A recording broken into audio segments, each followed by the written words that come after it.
Shikues të dashur të në Zoomcast, por I kthehemi përsëri këtu në një ambient pak më ndryshe se herave të tjera. Arsyeja është shumë tipike, do thoja unë, pas shumë pauzave në dalje publike, pa tjetër që do ta kemi zotrin doktor Fisnik Mekaj nga klinika ADC, që do flasë më shumë sa I përket rrugtimit të tij në këtë botën e mjekësisë moderne dhe jo vetëm, e që do na tregojë ndoshta edhe pak sekrete sa I përket rrugtimit të tij të gjatë e thash, po edhe planeve për të ardhmen. Faleminderit shumë doktor që sonte je me ne, kënaqësi shumë e madhe që na ke prit në ordinancën e juaj. A na tregon ADC, që shlindit bëhet një projekt ndoshta që ju ka lënë pa gjumë, e që edhe prapë po vazhdon një lënë pa gjumë me suksese tashmë. ADC-n kemi themeluar në vitin 2015, po para vitit 2015 kam punuar 13 vite, kon 14 në rezonansë, në spitalin rezonansë të Bejton.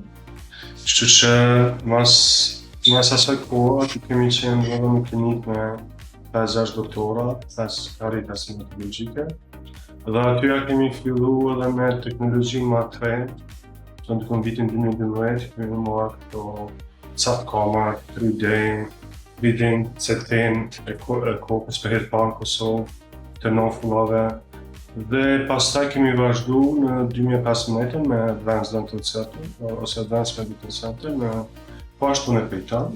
Si ka shku ndoshta kur e shes si tërsi? Është pak probleme fol për veten, po ndoshta mendoj me shikuesit e në Zoomcast pjesën se hyn ndoshta me frikë e dalin të gëzuar. Si është e mundur? Po, s'pari duhet që t'i folim shumë pacientave dhe t'i bindim që vetëm ja din ndoshta shumë pak që ndinë është një injekcion I vogël, po dhajmë në të mu prevenu me oksidul azoti, gazi gazmor që është apo ndonjë metodë tjetër, ku pacienti është shumë I relaksuar dhe nuk minë fare dhe. Doktor, na intereson me ditë për shikuesit tanë se si mposhtet frika, që mos me pas fobi me shku te doktore. Frika mposhtet natyrisht të doktori që duhet t'i shpjegoj pacientit procedurën për fillimin deri në fund, që pacienti mos befasohet. Dhe doktori në momentin që të pacienti që s'do kesh dhimbje fare, s'do të me fare. Jetë ashtu, jo që del ndryshe. Dhe po ashtu edhe pacientat që kanë fobi ndaj injekcioneve, edhe aty kemi gazin gazmor apo oksidulin azotit, anestezionin e përgjithshëm, e shumë metoda tjera ku mund ka bindi pacienti dhe mos të ketë pacienti fare dhimbje, ose të ketë edhe amnezian nga oksiduli azotit ose anestezionin e përgjithshëm. Po unë mendoj se pacienti duhet mi fol shumë dhe me vonë psikolog shumë mirë që me binë... Aja delni tjene se realisht sfiduesa. Realisht. Të unë ka shumë pacienta, bile shumica pacientëve thamë se këtu canat matë në I vinë të one, I shpallëza, po bindën pastaj vetë edhe vinë me dëshirë, që është rezultate. Edhe fobin nga dentisti e humin fare. Teknologjia moderne, sa ka rëndësi që ndoshta praktika edhe ndjesia që ja jep një pacientit me qenë bashkë edhe me teknologji moderne. I përmendëm më herët edhe aparatura që I keni bo për herë të parë. Teknologjia në stomatologji është shumë shpejt, është një industri shumë e madhe. Është industri mbejës, është industri e madhe që përgjithësohet shumë, çdo ditë më shumë. Kështu që teknologjinë duhet ta përcjellim, e ndrojmë shumë shpesh, minimalisht 1.6 milion litra, 1 vit për pajisje. Po teknologjia te pacientat është se shkurton shumë kohë. Preciziteti është shumë I madh. Të gjitha në një vend. Ashtu, po edhe vend se pacienti për shembull për një kuror ose për komplet harkun e dhëmbëve me prit 1 javë 10 ditë, tash brenda ditës ose 24 orëve bërë. Ose pacienti përpara kemi lënë implantin që implantit ose integrohet në nofull 3 dhe 6 muaj, tash kemi që mund ta vendosim implantin dhe dhëmbit në të njëjtën ditë, domethënë për 24 orë. Ose për 8 orë, 5 orë. Doktor, ta lëmë anash pak këtë pjesën e teorisë dhe të flasim ndoshta për rastet konkrete. Ndoshta cili ka qenë komenti më i mirë, sepse realisht duke u nisë prej përbojave personale jo të mira me dentistët e kanë fobi këtë pjesë. E thash edhe më herët pjesën që normalisht vinë me dhimbje dhe dalin të lumtur. Si mundoheni me ja spjegu edhe me qenë ndoshta edhe me çmime konkurruese në treg, sepse shqiptarët jo vetëm i intereson edhe kjo pjesa e kostos. Do me thonë, sa është me rëndësi që me u përshtat me kërkesat dhe nevojat e tregut në Kosovë dhe më tej? Po, ne kemi qenë ndoshta pak më të shtrejtë se tjerë para, besoj që 10 vite, 7-10 vite, dhe di që 7-8 vitet e fundit ne nuk kemi ndru çmimet veç.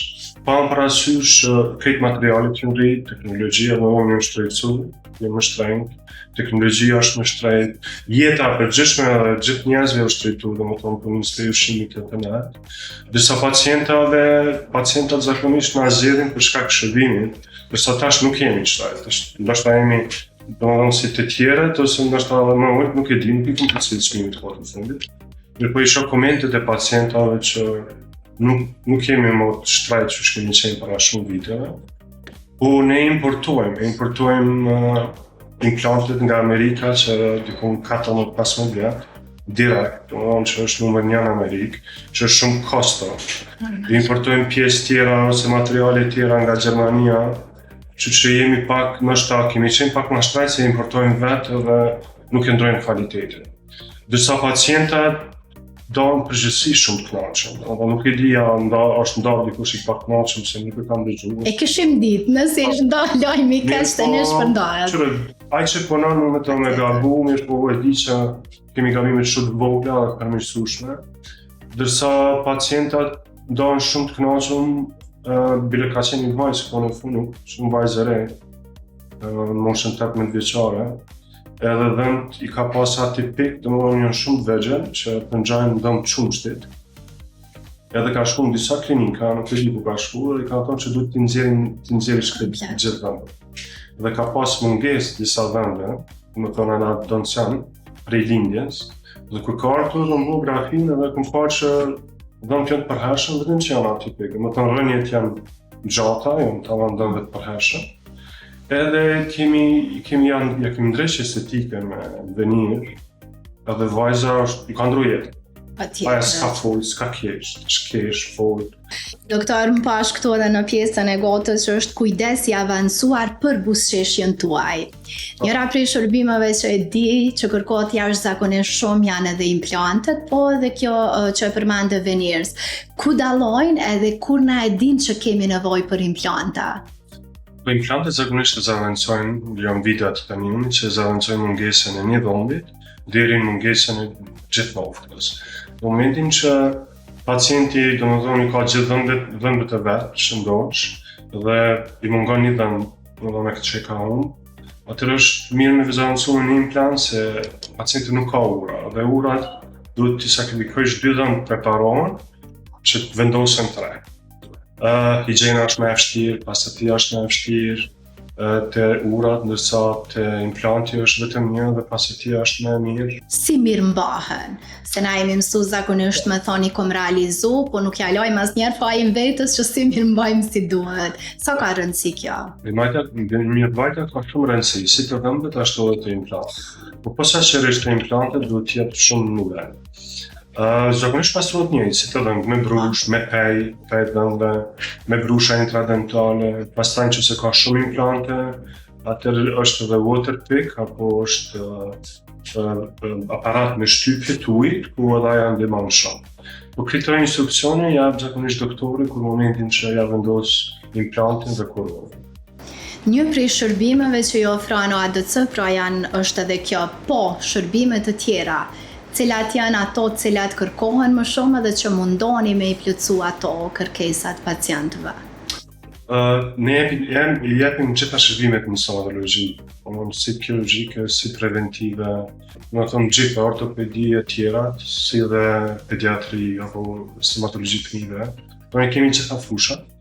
Po mas shumë që mundohemi për pacientin është higjiena dhe preventiva. praktikisht ta edukojmë pacientin, në që 24 vjetë që punoj, pacientat e mi e din komplet preventivën, din për dëm, din për stomatologji, tash vinë fëmija e tyre edhe njëjtë, po preventiva, do të thonë që ta edukojmë pacientin që mos vjen drejt karriesi, humbja dhëmbit ose në infekcion. Dërsa të shërbime tjera natyrisht i kryjmë, po bazohemi për shtiv ma shumë. Çka e dallon ADC-n prej klinikave të tjera? Dalim tash prej Petkus, po flasim tash për ato që i ke pa në tërsi këtu, po dhe jashtë pse jo? Këtë di, edhe këtu kemi ka klinika të mira misaj që ADC, po pa dyshim. Po që na dallon edhe është që kemi një përvojë shumë gjatë. Edhe kemi avancu, e din edhe kolegët e mi që kanë ardhur dhe të teknologjia kanë mësu prej me, ose i kanë pa dhe kanë vazhdu.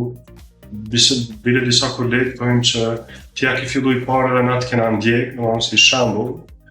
Kështu që ne mundohemi që pacientat gjithmonë dalin kënaqur, kështu që mundohemi shumë. Nuk e di që na dallon tjetër. Nuk e di, ato po besoj që dhe pacienti mundet me tregu. Cili është standardi që doktor Fisi nuk bën kompromis? Ndoshta i ki ato parimet cilat këtu jo. Me gjithë se kërkesa mundet me qenë. Ka shumë pacienta, apo që qërisht 33 që vinë ka 17-18 vjetë, deri 20, kanë dhënë shumë bukur, shumë të shëndosh.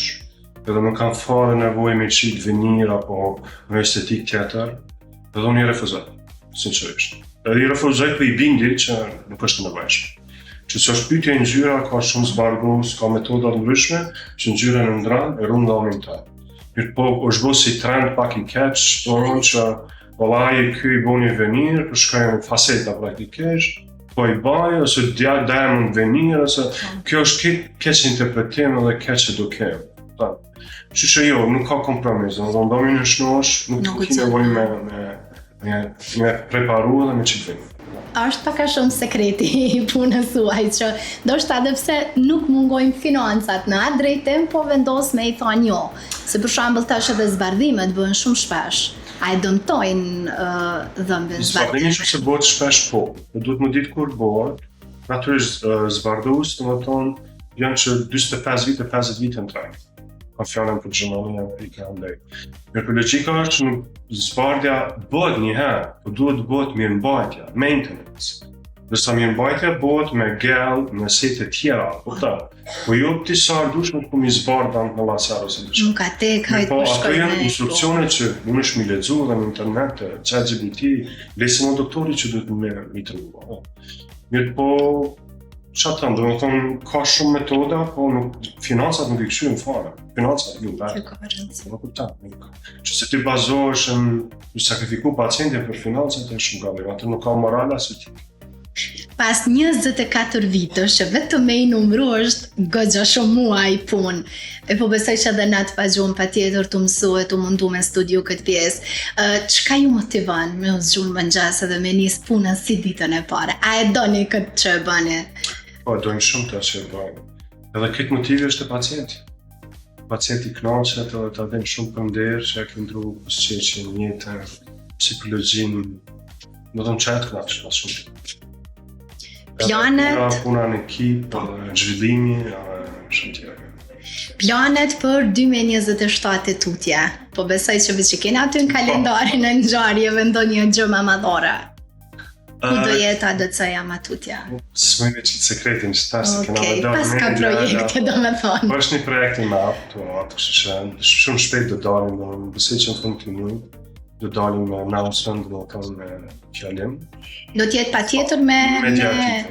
Okej, e kuptoj. Që do janë edhe ju atë. Okej, patjetër. Doktor Fisnik, faleminderit shumë. Na u bë çefi që u takuam dhe ndajve me neve këtë rrugtim, që e di që është pak emocional, po dhe sfidues, normalisht suksesi nuk mungon. E me shikuesi do të takohemi me intervista të tjera, uroj shpresoj me projektin madhor që ju keni. Faleminderit shumë, Kënaqësi shumë e madhe për kohën. E shikues të Zoomcast ishte një prej epizodave më të këndshme që kemi realizuar me Doktor Fisnik, i cili na ka në klinikën ADC, ku zbuluam shumë sa i përket rrugtimit të tij në këtë botën e kirurgjisë dhe jo vetëm. E ne do të takohemi përsëri do dielën tjetër. Deri atëherë ju vazhdoni të qëndroni me Zoom.